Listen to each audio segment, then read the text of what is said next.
pinagkaiba ng pangit sa gwapo. Pag ang gwapo nakabuntis, sasabihin ng magulang, "Pakasalan mo anak namin." Pero pag pangit nakabuntis, kulong yang hayop na yan. Pag gwapo ang nagbenta ng produkto, sasabihin ng mga tao, "Ang sipag naman ni kuya." Pero pag kaming mga pangit ang nagbenta, tatanungin nyo pa kami ng, "Malinis ba yan?" Pag gwapo ang bumeso sa babae, kikiligin ang mga nasa paligid. Pero pag pangit ang bumeso sa babae, magre-react ang mga tao at sasabihin, "Pwede kang kasuhan sa ginagawa mo."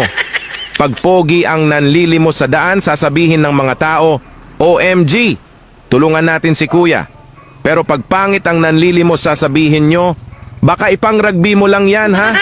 Pag mahal ang suot ng pogi, "Wow, ang yaman mo siguro." Pag mahal ang suot ng pangit, saan mo na naman ninakaw yan?